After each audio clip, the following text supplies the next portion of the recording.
Okay, so to derive the velocity equation for the Lorentz transformation, first things first, this is what the Lorentz transformation does. So imagine you have two inertial frames. That just means that they're moving with respect to each other at a constant velocity. So like imagine two trains, one's ahead of the other, but they're both moving at a constant speed. They're moving relative to each other at constant speeds, so they're in inertial frames.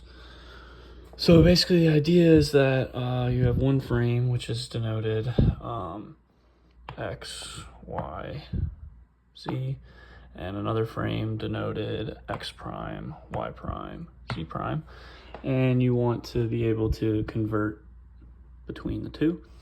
So you have this thing called the Lorentz transformation. And now this is the Lorentz transformation, which is written fancy L, Lorentz, fancy Z, fancy T, transformation. And this is the transformation for position. So notice how you have your x prime, y prime, z prime, t is time, those coordinates as a function of the x, y, z, and t coordinates. So your prime coordinates as a function of your non-prime coordinates, right? But that's position, right? This is how you would convert. So like if you had your x and your t and you wanted to know what the x prime position was, you would plug into this function here. And so if you want to get the velocity, you have to derive these functions because the derivative of position is velocity. And I did this little graph here to show you. So like imagine this is a graph of your position, right? So say like it's just me walking down a straight road at a constant velocity. That would mean that my position graph is just a straight line with a constant slope, right? So like the rise over run here is the same as the rise over run here, right? So it's constant. So if you took the derivative of that, that would mean you're taking the value at each point in time.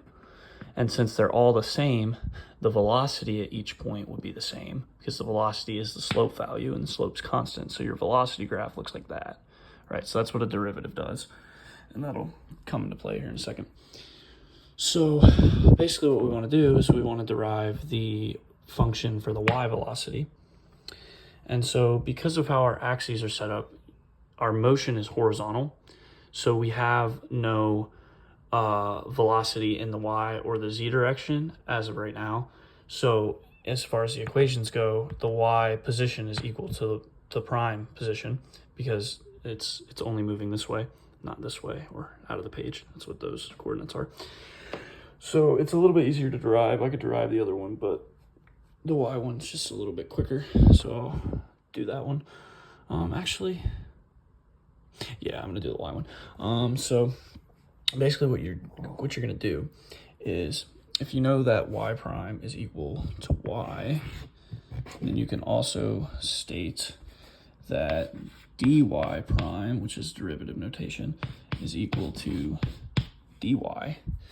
And at the same time, t prime, the derivative of t prime, is dt prime. And so then you would just derive this function, which is going to end up being gamma, that's that thing right there, gamma times dt minus v over c squared, because those are both constants, times dx, because position's not constant, so you can derive it. The derivative of a constant is 0, so you wouldn't be able to derive them. Then you would say that you're looking for dy prime over dt prime. So basically what you're going to do then is you're going to take this and you're going to put it on top of that. And then you're just going to finish taking your derivative. So that's going to be equal to dy on top of gamma times dt minus v over c squared dx. And now in order to derive, we're deriving with respect to time. So we're going to take each differential dy, dt, and dx and put them over the differential dt because that's how you derive with respect to time. So now this is going to end up being dy over dt on top of still have our gamma. And then you're going to have dt on top of dt, which is just 1, because anything divided by itself is 1. So that's just going to be a 1 there, minus v over c squared dx dt. And so then, bring it back up to the top. If you're going to do a little bit of simplification, dy over dt, that's the position derivative of y.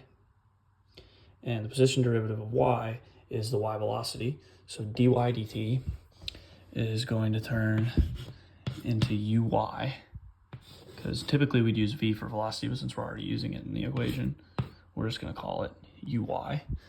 And that sits on top of gamma 1 minus v over c squared.